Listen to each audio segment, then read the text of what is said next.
Hello नमस्ते सबैजनालाई Nepal share मार्केटको YouTube च्यानलमा सबैलाई हार्दिक स्वागत गर्न चाहन्छु।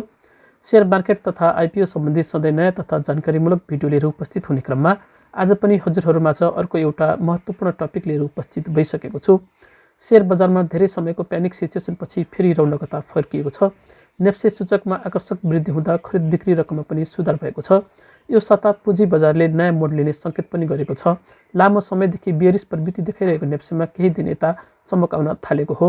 नेप्से सूचकका साथमा खरिद बिक्री रकमले पनि साथ दिँदै गएको छ। यसले लगानीकर्ताहरूको आत्मबल क्रमशः सुधार हुँदै गएको देखिन्छ।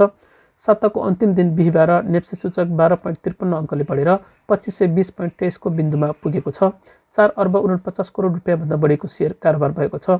पछिल्लो समयमा नेप्से यसरी 3200 अङ्कबाट घटेर 2400 के बिन्दुमा पुग्नुपर्ने त्यस्तो कुनै स्ट्रङ रिजन त देखिँदैन।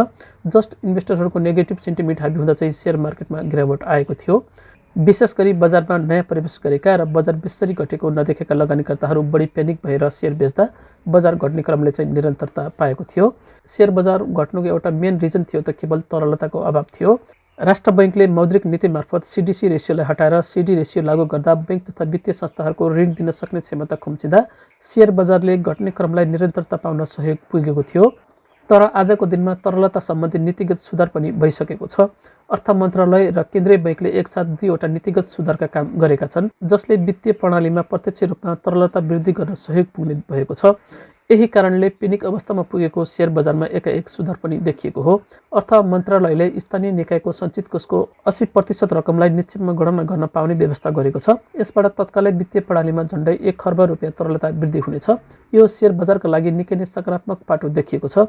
यस्तै केन्द्रीय बैंकले पनि सोमबार नै आयातमा कडाई गर्ने नीति लिएको छ, जस अनुसार अब बैंकहरूमा चाहिँ प्रतिपत्र खोल्दा आयातकर्ताले चाहिँ 100% सम्म मार्जिन राख्नुपर्नेछ। अबदेखि वस्तुको प्रकृति अनुसार न्यूनतम 50% देखि अधिकतम 100% सम्म मार्जिन राखेर मात्र सामान आयात गर्न पाइनेछ। यी प्रावधानहरूका कारण अब वित्तीय प्रणालीमा तरलता सहज हुनेछ। यसै गरी बैंकहरूले पुसमा ब्याज दर पनि बढाएका छैनन्। यसको सकारात्मक प्रभावमा पनि शेयर बजार देखिनेछ। बजारमा शेयर भावहरू सस्तो भइरहेका छन्। कम्पनीहरूको पी रेसियो पनि तल झरिरहेको छ। यसले पनि अल्पकालीन, मध्यकालीन र दीर्घकालीन सबै प्रकारका लगानीकर्ता आकर्षण गर्ने अनुमान गरिएको छ। यति बेला सस्तो मूल्यमा शेयर किन्दा लाभांश समेत हात पार्न सकिने अवस्था छ। यसकारण अहिलेको समयमा शेयर खरिद गर्दा घाटाभन्दा लाभको सम्भावना अधिक हुने विश्लेषकहरूले पनि बताइरहेका छन्। तसर्थ आजको यस भिडियोमा म हजुरहरूलाई टप 10 यस्ता कम्पनीहरूको बारेमा बताउँदैछु जुन कम्पनीहरूमा हजुरहरूले आजको समयमा लगानी गर्नुभयो भने पक्कै पनि शेयर मार्केटबाट धेरै राम्रो प्रफिट कमाउन सक्नुहुन्छ। भिडियो एकदमै ध्यान दिएर अन्तसम्म हेर्नुहोला। शेयर मार्केट एकदमै जोखिमको सेक्टर भएको हुनाले यहाँ एउटा सानो मिस्टेक भयो भने पनि हजुरहरूले चाहिँ प्रफिटको सट्टा लस बिहोर्नु पर्ने हुन्छ। सो भिडियो चाहिँ अन्तसम्म नछुटाइकन हेर्नुहोला। भिडियो सुरु गर्नुभन्दा अगाडि यदि हजुरहरूले अहिलेसम्म हाम्रो च्यानललाई सब्स्क्राइब गर्नुभएको छैन भने सब्स्क्राइब गर्नुहोला। साथै नजिकै रहेको बेल आइकनमा क्लिक गरेर अल नोटिफिकेसन अन गर्न नबिर्सनुहोला, जसले गर्दा हजुरहरूले चाहिँ शेयर मार्केटको बारेमा नयाँ तथा जानकारीमूलक भिडियोहरू सबैभन्दा छिटो हेर्न पाउनुहुन्छ। कुनै पनि कम्पनीमा लगानी गर्नु पूर्व सो कम्पनीको फन्डामेन्टल जस्तै कम्पनीको dividend history, EPS, P ratio, price to book value आदि चेक गर्न भने भुल्नु हुँदैन। डिभिडेन्ड हिस्ट्रीबाट चाहिँ हामीले चाहिँ कम्पनीहरूले चाहिँ आगामी वर्षमा चाहिँ दिन सक्ने डिभिडेन्ड क्यापेसिटी पत्ता लगाउन सक्छौँ। 20%, 30%, 40%, 50 कति प्रतिशत बोनस दिन्छ, हामीले चाहिँ त्यही अनुसार हाम्रो चाहिँ इन्भेस्टमेन्ट स्ट्राटेजी बनाउन सक्छौँ। त्यस्तै गरेर इपिएसले चाहिँ कम्पनीको अर्निङ पर सेयरलाई जनाउँदछ। इपिएसले चाहिँ 1 युनिट सेयर बराबर चाहिँ कति कमाउँछ भन्ने हुन्छ। यो रेसियो जति धेरै भयो त्यति नै राम्रो मान्ने गरिन्छ। त्यस्तै गरेर पी रेसियोले प्राइस टु अर्न भन्ने जनाउँदछ। सिम्पल ल्याङ्ग्वेजमा भन्नुपर्दा चाहिँ 1 रुपियाँ कमाउनको लागि चाहिँ हामीले कति रुपियाँ इन्भेस्ट गर्नुपर्छ भन्ने जनाउँदछ। पी रेसियो अनुपात जति कम भयो त्यति नै राम्रो हुन्छ। त्यस्तै गरेर प्राइस टु बुक भ्यालुले चाहिँ करेन्ट मार्केट प्राइस र बुक भ्यालु पर सेयरको अनुपातलाई जनाउँदछ। अर्थात् अहिले सो कम्पनीको सेयर प्राइस यसको वास्तविक मूल्यभन्दा चाहिँ कम या बढी के छ त्यो देखाउँदछ। यसबाट हामीले चाहिँ यसको वास्तविक मूल्यभन्दा चाहिँ हामीले चाहिँ कति रुपियाँ बढी तिरेर चाहिँ सेयर किनिरहेका छौँ त्यो कुराको चाहिँ जानकारी प्राप्त गर्न सक्छौँ। हजुरहरू आफैले पनि यी 5-7 वटा चाहिँ रेसियोहरूमा चाहिँ स्टडी गरेर आफैले पनि पत्ता लगाउन सक्नुहुन्छ कि कुन चाहिँ कम्पनी राम्रो छ र कुन चाहिँ कम्पनी नराम्रो छ भनेर। मैले यहाँ आजको भिडियोमा चाहिँ हजुरहरूलाई सस्ता अनि फन्डामेन्टल पनि स्ट्रङ भएका केही कम्पनीहरूको बारेमा बताउन गइराखेको छु।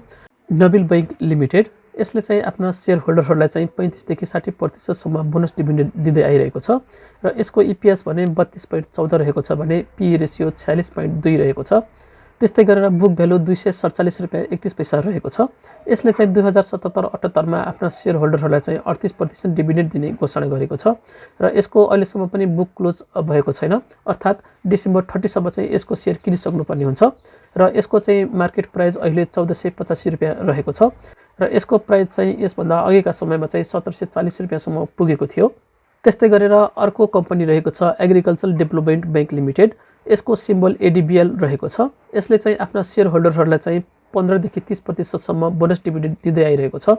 यसको इपिएस 9.84 रुपियाँ रहेको छ। त्यस्तै गरेर पी रेसियो 50.41 र यसको बुक भ्यालु भने 194 रुपियाँ 32 पैसा रहेको छ र यसले चाहिँ 2077-78 मा चाहिँ आफ्ना शेयर होल्डरहरूलाई चाहिँ 21% बोनस डिभिडेन्ड दिने घोषणा गरेको छ र यसको पनि अहिलेसम्म बुक क्लोज भइसकेको छैन।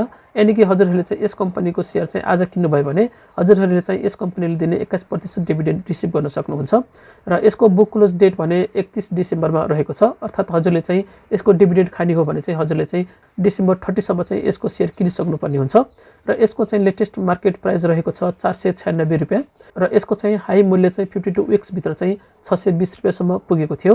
त्यस्तै गरेर अर्को कम्पनी रहेको छ समता घरेलु लघुवित्त वित्तीय संस्था लिमिटेड। यसको सिम्बल SMATA समता रहेको छ। यसले चाहिँ आफ्ना शेयर होल्डरहरूले चाहिँ 10 देखि 30% सम्म बोनस डिभिडेन्ड दिँदै आएको छ र यसको इपिएस 13 रुपियाँ 39 पैसा, पीई रेसियो 81 रुपियाँ 3 पैसा र यसको बुक भ्यालु भने 154 रुपियाँ 68 पैसा रहेको छ र 2077-78 मा चाहिँ यसले आफ्ना शेयर होल्डरहरूलाई 25% बोनस डिभिडेन्ड दिने घोषणा गरेको छ र यसको चाहिँ बुक क्लोज भइसकेको छ। यानि कि यसको बुक क्लोज चाहिँ डिसेम्बर 10 मा भइसकेको छ। तपाईले चाहिँ यस कम्पनीको शेयर किन्नुभयो भने चाहिँ बोनस खान पाउनुहुन्न, तर यो कम्पनी एकदमै राम्रो छ। तपाईले चाहिँ फ्युचरमा चाहिँ इन्भेस्ट गर्नको लागि चाहिँ एकदमै राम्रो छ। तपाईलाई चाहिँ लङ टर्मको लागि चाहिँ यो कम्पनीमा इन्भेस्ट गर्नुभयो भने चाहिँ तपाईले राम्रै प्रतिफल पाउन सक्नुहुन्छ र यसको लेटेस्ट मार्केट प्राइस रहेको छ 1085 रुपियाँ र 52 विक्स भित्र चाहिँ यसको प्राइस चाहिँ 2048 रुपियाँसम्म पुगेको थियो। त्यस्तै अर्को कम्पनी रहेको छ फरवर्ड माइक्रो फाइनेन्स लघुवित्त वित्तीय संस्था लिमिटेड। यसको सिम्बल FOWAD रहेको छ र यसले चाहिँ आफ्ना शेयर होल्डरहरूलाई चाहिँ पछिल्लो समयमा चाहिँ 30 देखि 65% सम्म बोनस डिभिडेन्ड दिँदै आएको छ र यसको इपिएस भने 53 रुपियाँ 67 पैसा रहेको छ। त्यस्तै गरेर पी रेसियो 48 रुपियाँ 91 पैसा रहेको छ। यसको बुक भ्यालु भने 315 रुपियाँ 53 पैसा रहेको छ। यसले चाहिँ 2077-78 मा चाहिँ आफ्ना शेयर होल्डरहरूलाई चाहिँ 42% बोनस डिभिडेन्ड दिएको थियो र यसको चाहिँ अहिलेसम्म बुक क्लोज डेट फिक्स भएको छैन। यानि कि हजुरहरूले चाहिँ अहिले पनि यस कम्पनीको शेयर किन्नुभयो भने हजुरलाई चाहिँ यस कम्पनीले दिने 42% सम्म बोनस खान पाउनुहुन्छ र यसको चाहिँ लेटेस्ट मार्केट प्राइस 2625 रुपियाँ रहेको छ र यसको चाहिँ 52 विक्स भित्र चाहिँ यसको प्राइस चाहिँ हाई बिन्दुमा चाहिँ 3530 रुपियाँसम्म पुगेको थियो। अहिले यसको 2600 भएको बेलामा चाहिँ किन्दाखेरि चाहिँ हजुरलाई कुनै फरक पर्दैन। त्यस्तै गरेर अर्को रहेको छ छिमेक लघुवित्त वित्तीय संस्था लिमिटेड। यसको सिम्बल CBBL रहेको छ र यसले चाहिँ आफ्ना शेयर होल्डरहरूलाई चाहिँ पछिल्लो समयमा 30 देखि 50% सम्म बोनस डिभिडेन्ड दिँदै आएको छ। यसको इपिएस 36 रुपियाँ 85 पैसा रहेको छ। त्यस्तै गरेर पी रेसियो 34 रुपियाँ 63 पैसा र यसको बुक भ्यालु भने 241 रुपियाँ 43 पैसा रहेको छ र यसले चाहिँ 2077-78 मा चाहिँ आफ्नो शेयर होल्डरहरूलाई चाहिँ 30% बोनस डिभिडेन्ड दिएको थियो र यसको चाहिँ बुक क्लोज भइसकेको छ। यसको चाहिँ बुक क्लोज डिसेम्बर 22 मा भएको थियो र यसको चाहिँ प्राइस अहिले घटेर 1276 रुपियाँमा आइपुगेको छ र 52 विक्समा चाहिँ यसको हाई प्राइस भनेको चाहिँ 2665 रुपियाँ पुगेको थियो। हेर्नुहोस् त, हजुरले चाहिँ 2000 रुपियाँ पर्ने शेयर चाहिँ अहिले 1276 रुपियाँमा पाइराख्नु भएको छ। यो निकै नै राम्रो हो। त्यस्तै गरेर अर्को रहेको छ महालक्ष्मी विकास बैंक लिमिटेड। यसले चाहिँ पछिल्लो वर्षहरूमा चाहिँ आफ्ना शेयर होल्डरहरूलाई 10 देखि 20% सम्म बोनस डिभिडेन्ड दिँदै आएको छ। यसको इपिएस भने 27 रुपियाँ 59 पैसा रहेको छ। त्यस्तै गरेर पी रेसियो 20 रुपियाँ 73 पैसा र यसको बुक भ्यालु भने 171 रुपियाँ 65 पैसा रहेको छ र यसले चाहिँ 2077-78 मा आफ्ना शेयर होल्डरहरूलाई चाहिँ 21.5% बोनस डिभिडेन्ड दिँदै आएको छ र यसको चाहिँ बुक क्लोज हुनै बाँकी छ। यानि कि हजुरहरूले चाहिँ डिसेम्बर 27 सम्म चाहिँ यस कम्पनीको शेयर किन्नुभयो भने चाहिँ यस कम्पनीले दिने 21.5% बोनस डिभिडेन्ड रिसिभ गर्न सक्नुहुन्छ। यसको बुक क्लोज चाहिँ डिसेम्बर 28 मा हुँदैछ र यसको अहिले लेटेस्ट मार्केट प्राइस भने 572 रुपियाँ रहेको छ र 52 विक्समा चाहिँ यसको प्राइस चाहिँ बढेर 883 रुपियाँसम्म पुगेको थियो। त्यस्तै गरेर अर्को कम्पनी रहेको छ मुक्तिनाथ विकास बैंक लिमिटेड। यसको सिम्बल MNBBL रहेको छ र यसले आफ्ना शेयर होल्डरहरूलाई चाहिँ पछिल्लो वर्षहरूमा चाहिँ 18 देखि 50% बोनस डिभिडेन्ड दिँदै आएको छ।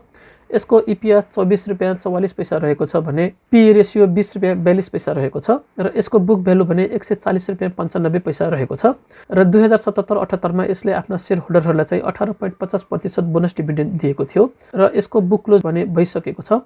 यसको बुक क्लोज डिसेम्बर 1 मा भएको थियो र यसको लेटेस्ट मार्केट प्राइस चाहिँ अहिले 479 रुपैयाँ रहेको छ। यसको प्राइस चाहिँ बढेर 52 विक्समा चाहिँ 850 रुपैयाँ पुगेको थियो। यानी कि हजुरहरूले चाहिँ 850 रुपैयाँसम्म पुगेको शेयर चाहिँ अहिले चाहिँ एभरेजमा चाहिँ 500 रुपैयाँमा नै पाउनु भएको छ। यो एकदमै राम्रो हो। यस्ता कम्पनीहरू चाहिँ लङ टर्म इन्भेस्टमेन्टका लागि चाहिँ निकै नै राम्रो हुन्छ। त्यस्तै गरेर अर्को रहेको छ मञ्जुश्री फाइनान्स लिमिटेड। यसले चाहिँ आफ्ना शेयर होल्डरहरूले चाहिँ पछिल्लो वर्षहरूमा चाहिँ 5 देखि 45% बोनस डिभिडेन्ड दिँदै आएको छ। यसको EPS 11 रुपैयाँ 89 रुपैयाँ रहेको छ। त्यस्तै गरेर PE रेसियो भने 82 रुपैयाँ 67 पैसा रहेको छ। यसको बुक भ्यालु भने 188 रुपैयाँ 94 पैसा रहेको छ र यसले चाहिँ आफ्ना शेयर होल्डरहरूलाई चाहिँ 2077-78 मा 46% बोनस डिभिडेन्ड दिने घोषणा गरेको थियो र यसको बुक क्लोज भने अहिलेसम्म फिक्स भएको छैन। हजुरहरूले चाहिँ डिसेम्बर 29 सम्म चाहिँ यस कम्पनीको शेयर किन्नुभयो भने चाहिँ हजुरहरूले चाहिँ 46% बोनस डिभिडेन्ड रिसिभ गर्न सक्नुहुन्छ। यसको बुक क्लोज चाहिँ डिसेम्बर 30 मा हुँदैछ। हजुरले चाहिँ बुक क्लोज डेट भन्दा चाहिँ एक दिन अगाडिसम्म चाहिँ सो कम्पनीको चाहिँ शेयर किनिसक्नुपर्ने हुन्छ यदि डिभिडेन्ड हजुरहरूले चाहिँ रिसिभ गर्ने हो भने। र यसको चाहिँ अहिले लेटेस्ट मार्केट प्राइस भने 983 रुपैयाँ रहेको छ। यसको 52 विक्समा चाहिँ यसको हाई प्राइस चाहिँ 1456 रुपैयाँसम्म पुगेको थियो। त्यस्तै गरेर अर्को कम्पनी रहेको छ न्यादी ग्रुप पावर लिमिटेड। यसको सिम्बल NGPL रहेको छ।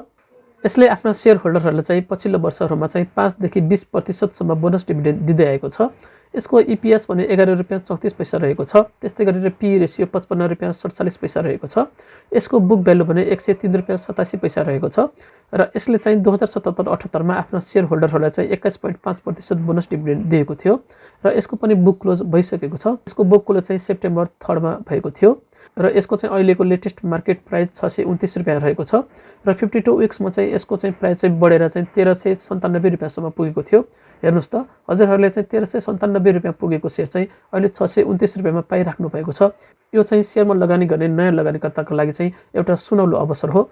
अल्पकालीन दीर्घकालीन वा मध्यकालीन जुनसुकै किसिमका लगानीकर्ताले चाहिँ अहिलेको यस समयमा चाहिँ लगानी गर्दा निकै नै राम्रो हुन्छ। त्यस्तै गरेर अर्को एउटा कम्पनी रहेको छ हिमालय डिस्टिलरी लिमिटेड। यसको सिम्बल SDL रहेको छ। यसले चाहिँ आफ्ना शेयर होल्डरहरूले चाहिँ गत वर्षहरूमा चाहिँ 10 देखि 100% बोनस डिभिडेन्ड दिँदै आएको थियो र यसको EPS 97 रुपैयाँ 4 पैसा रहेको छ। त्यस्तै गरेर EPS भने 69 रुपैयाँ 82 पैसा रहेको छ। यसको बुक भ्यालु 255 रुपैयाँ 37 पैसा रहेको छ। 2077 मा यसले आफ्ना शेयर होल्डरहरूलाई चाहिँ 100% बोनस डिभिडेन्ड दिएको छ र यसको पनि अहिलेसम्म बुक क्लोज भइसकेको छैन। यानी कि हजुरहरूले चाहिँ डिसेम्बर 30 सम्म चाहिँ यस कम्पनीको शेयर किन्नुभयो भने चाहिँ हजुरहरूले चाहिँ 100% सम्म चाहिँ यस कम्पनीले दिने डिभिडेन्ड रिसिभ गर्न सक्नुहुन्छ र यसको बुक क्लोज चाहिँ 31 डिसेम्बरमा हुँदैछ। यानी कि हजुरहरूले चाहिँ 31 डिसेम्बरभन्दा अगाडि नै यस कम्पनीको चाहिँ शेयर किनिसक्नुपर्छ र अहिलेको यसको लेटेस्ट मार्केट प्राइस भने 6800 रुपैयाँ रहेको छ। यसको चाहिँ 52 विक्समा चाहिँ यसको मूल्य बढेर चाहिँ 7938 रुपैयाँसम्म पुगेको थियो। हजुरहरूले चाहिँ 7938 रुपैयाँ लगभग 8000 रुपैयाँ पर्ने शेयर चाहिँ अहिले चाहिँ लगभग 6800 रुपैयाँमा नै पाउनु भएको छ। यो पनि एकदमै राम्रो हो। यसमाथि चाहिँ हजुरहरूले चाहिँ यस कम्पनीले दिने 100% बोनस डिभिडेन्ड पनि पाउनुहुन्छ। यदि तपाईसँग चाहिँ लगानीको लागि चाहिँ प्रशस्त रकम छ भने चाहिँ हजुरहरूले चाहिँ यस कम्पनीमा लगानी गर्न सक्नुहुन्छ। किनकि यो SDL भनेको चाहिँ नेपालकै नम्बर 1 ब्लू चिप कम्पनीमा पर्दछ। ब्लू चिप कम्पनी भनेका त्यस्ता कम्पनी हुन् जुन कम्पनीमा हामीले चाहिँ लगानी गर्दा चाहिँ लङ टर्ममा चाहिँ एकदमै राम्रो बोनस डिभिडेन्ड पाउन सक्छौँ, जसबाट हामीले चाहिँ निकै नै राम्रो प्रतिफल कमाउन सक्छौँ। हजुरहरूले चाहिँ यी माथिका कम्पनीहरूमा चाहिँ लगानी गरेर चाहिँ निकै नै राम्रो प्रफिट कमाउन सक्नुहुन्छ। मैले यो माथिको टेबलमा चाहिँ हजुरहरूलाई चाहिँ 52 विक्सभित्र चाहिँ यस कम्पनीको मूल्य बढेर कतिसम्म पुगेको थियो र घटेर कतिसम्म पुगेको थियो त्यसको पनि सम्पूर्ण डिटेल्स राखिदिएको छु। हजुरहरूले चाहिँ आफ्नो इन्भेस्टमेन्ट क्यापेसिटी अनुसार चाहिँ यी कम्पनीहरूमा चाहिँ लगानी गरेर चाहिँ राम्रो प्रफिट कमाउन सक्नुहुन्छ। मैले यहाँ सस्तो र महँगो दुवै थरीका कम्पनीहरू राखिदिएको छु।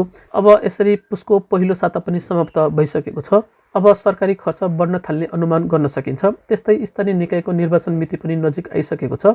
यी परिदृश्यहरूमा चाहिँ तरलता थप सहज हुँदै जाने अपेक्षा गर्न सकिन्छ।